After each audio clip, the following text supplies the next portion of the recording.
뭐야? 이상하다. 방금 외할아버지 산에서 나랑 만났는데.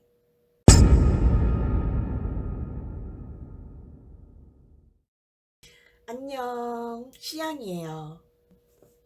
오늘은 무슨 얘기를 해볼까 생각을 해봤는데요. 기묘한 이야기를 해볼까 입니다. 저도 상당히 많은 기묘한 일들을 겪었었고요. 그리고 주변에 기묘한 이야기들 많이 돌아다니잖아요. 그런 이야기들을 모아서 컨텐츠를 하나 제작해볼까 합니다.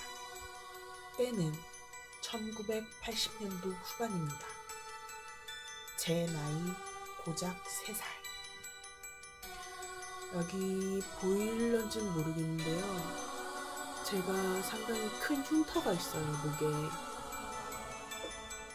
즉, 저는 다른 사람들과 다르게 3살쯤 병원에서 굉장히 오랜 시간을 지내게 됩니다. 뭐 이제 기억하는 어른들마다 약간씩은 다른데요. 제가 전신마비였다고 해요. 이제 그 원인에 대해서는 아마는 이제 제가 2층에서 놀다가 떨어져서 보도블럭에 머리를 박으면서 그때부터 이제 살짝살짝 신마비가 시작이 되었다라고 하기도 하고요. 이제 병원에서 진단은 그 당시 우리 집이 좀 가난했던 시절이에요. 지금은 다 건강보험이 들어져 있지만 저는 그 당시 건강보험에 들어있지 않았습니다. 그래서 정확한 병명을 조회해 볼 수가 없는데요. 뭐 다발성 신경염이라고 하더라고요. 이제 저희 친척 중에 한 분이 그분은 그렇게 기억을 한다고 하더라고요. 이제 저는 그래도 다행히게도 완치가 됐어요. 그래서 병원에서 대략 엄마 말로는 한 3, 4개월 정도 입원해 있었다고 해요. 그래서 어느 정도 회복세가 진행이 되고 해서 퇴원을 하게 됩니다. 그런데 그 당시 이제 의료보험이 들어있지 않는 상태였기 때문에 병원비가 정말 엄청 났거든요. 그래서 가뜩이나 가난했던 우리 집은 저로 인해서 더 가난해지게 됩니다. 그래서 부모님은 어쩔 수 없이 다 낫지도 않은 저를 외갓집에 보내게 됩니다. 두 분은 일을 하셔야 됐거든요. 그래서 저는 외할머니, 외할아버지와 함께 산속에서 살게 됩니다. 산 아래에는 그래도 꽤 많은 집들이 있는 마을이 있었지만 그 당시 제가 외할머니, 외할아버지와 살던 집은 산 중턱에 있는 집이었고요. 그곳에는 저와 함께 외할머니, 외할아버지와 살고 있는 집 한 채와 바로 옆에는 이제 우리 외할머니의 부모님이 사시는 집 한 채, 딱 이렇게 두 채만 있는 그런 곳이었습니다. 당연히 사람이라고는 저와 저희 외할머니, 외할아버지, 그리고 외할머니의 엄마, 아빠, 이렇게 5명만 있는 굉장히 지금 생각하면 고립된 곳에서 살았던 것 같아요. 그래서 그 당시 외할머니의 엄마, 아빠, 이제 저는 뭐라고 했더라? 왕할머니, 왕할아버지라고 불렀던 것 같아요. 그래서 왕할머니, 왕할아버지는 제 기억상 이제 딱히 뭐 하시는 일은 없었던 것 같아요. 그냥 집에 항상 마루에 나와서 앉아 계시고 그랬던 것 같고, 저희 외할머니, 외할아버지는 항상 밭에 나가서 일을 하셨어요. 그래서 저는 외할머니, 외할아버지가 밭에 나가서 일을 하시면 뭐 이제 왕할머니, 왕할아버지 집에 가서 놀거나 아니면 마당이 굉장히 넓었거든요. 그래서 마당에서 뭐 풀을 보면서 놀기도 하고 이런저런 꽃을 따가면서 놀기도 하고, 그 당시에 고양이도 한 마리 있었어요. 그래서 그 고양이와 함께 놀기도 하고, 저는 그렇게 그곳에서 살게 됩니다. 딱히 불편하진 않았어요. 외할머니 외할아버지가 그 당시엔 젊으셨기 때문에 이제 절 잘 케어해 주셨거든요.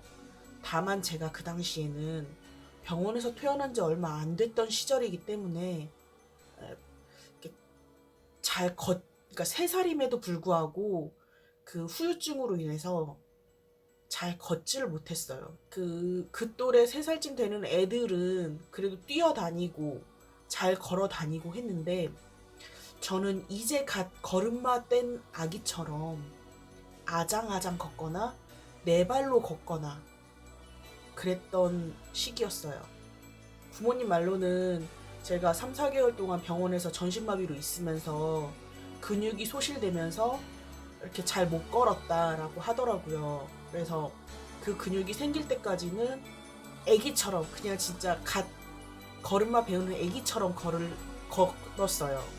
그래서 마당에서 이제 그날도 저는 고양이와 놀고 있었습니다. 이런저런 풀을 뜯어가며 고양이와 함께 재밌게 놀고 있는데 갑자기 고양이가 집 뒷산으로 도망을 가는 거예요. 그래서 저는 우리 집 고양이인데 어디 가는 거야? 하면서 아장아장 고양이를 따라갑니다.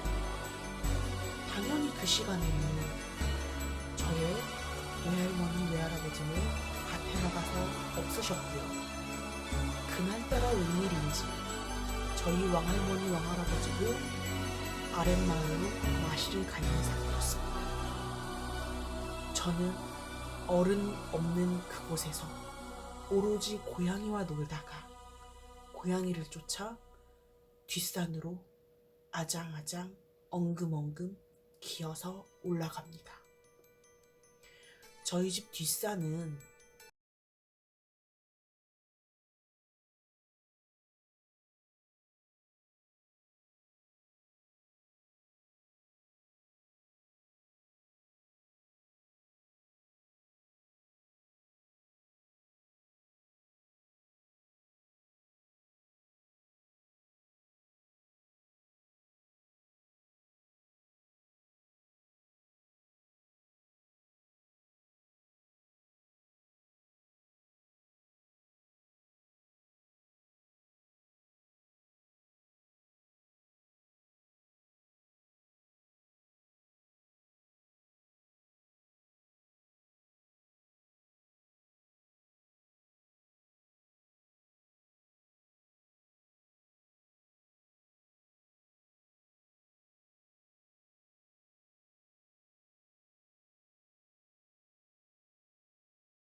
그냥 제 그 당시 마음은요.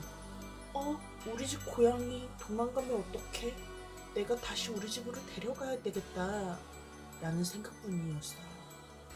그래서 그 고양이를 계속 따라갔습니다.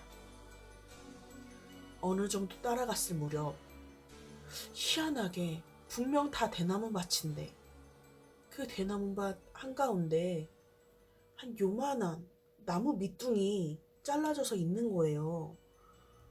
그런데 그 밑둥이에 고양이가 올라가더니 그대로 앉아서 또 날 기다리는 거예요.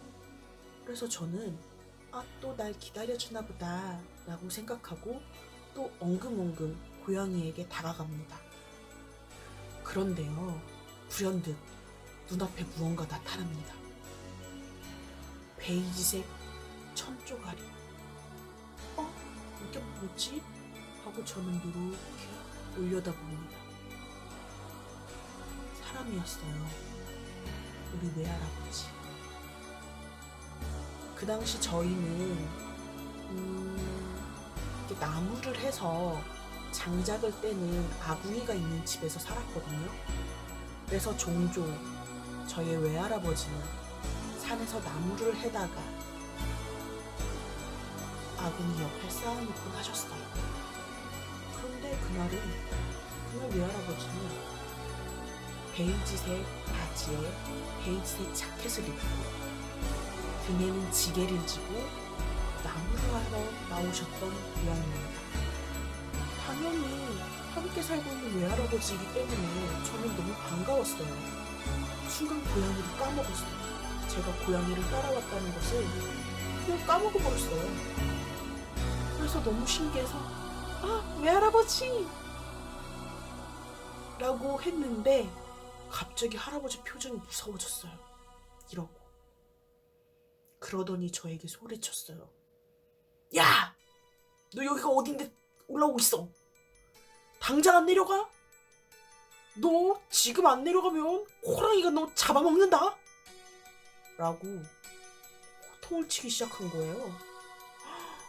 제가 아무리 어려도 호랑이는 너무 무서웠거든요. 그래서 정말 고양이를 까맣게 잊은 채 잘 걷지도 못하는 제가 막 뛰어서 내려왔어요. 미친 듯이 뛰어내려 호랑이한테 잡아먹힐까봐 아 무서워 하면서 아 이렇게 울면서 막 뛰어내려왔어요.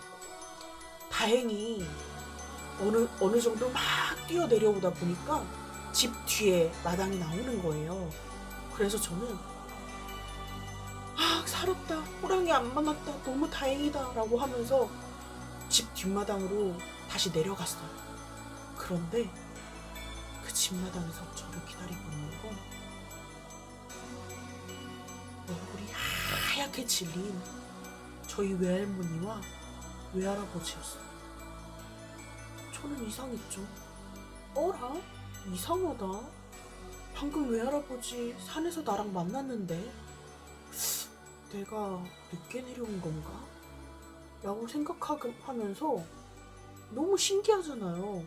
분명 나는 그래요, 제가 아직 애기지만 전속력을 향해 할아버지를 뒤로 한 채 뛰어내려왔단 말이에요. 그래서 너무 신기해서 아 할아버지 하면서 할아버지 품에 와락 안기면서 할아버지 어떻게 나보다 이렇게 빨리 내려왔어?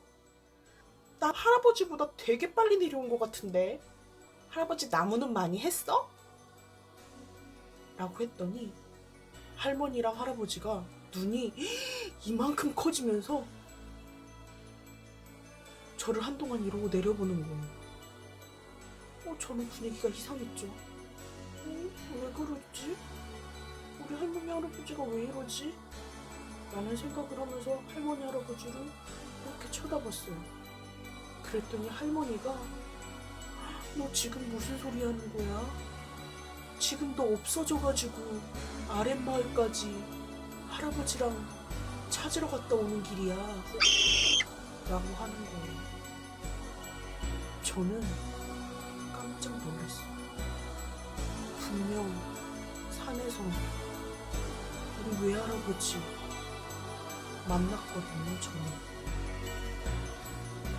그럼 제가 만난 외할아버지는 누구였을까요?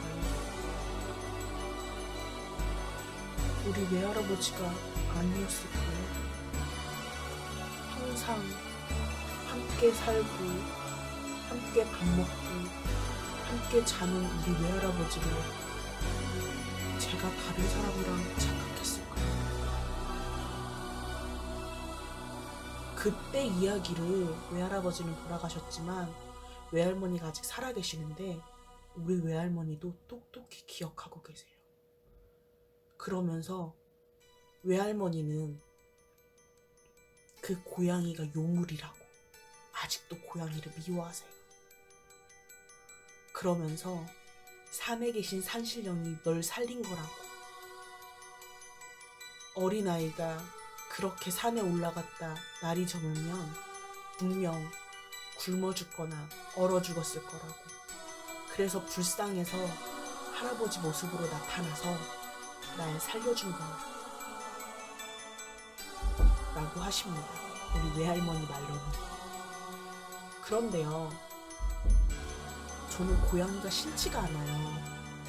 옛날에도 고양이를 되게 많이 키웠었고요. 그냥 왠지 고양이를 보면 그냥 좋았어요. 그때도 좋아서 따라갔는지 몰라도 좋았는데 신기한 건 그날 이후로 우리 집 고양이는 돌아오지 않았어요. 그래서 저희 할머니가 더 그랬던 것 같아요. 그 고양이가 요물이었다고. 그런데 저는 아까도 말했다시피 고양이가 싫지가 않거든요. 그래서 제가 언제였더라? 한 20대 초반 때 이제 친한 언니한테 이 이야기를 했어요. 그러면서 언니 난 희한하게 고양이가 싫지 않아. 되게 신기하지 않아? 그런 일 겪었으면 고양이가 싫을 법도 한데 라고 했더니 그 언니의 말에 제가 소름이 쫙 돋은 적이 한 번 있었어요. 제 말을 듣던 그 언니가 야, 너 고양이가 너 대신 잡혀갔을 수도 있어. 너 대신 죽었을 수도 있어. 그래서 네가 고양이한테 은혜 갚으려고 그러는 걸 수도 있어. 라는 말에 저는 너무 소름이 돋았어요. 근데 그 말도 맞을 수 있다는 생각이 들더라고요. 전 아직도 고양이가 너무 좋거든요. 오늘의 기묘한 이야기 여기서 끝마치겠습니다. 다음엔 우리 외할머니의 기묘한 이야기를 들려드릴게요. 안녕.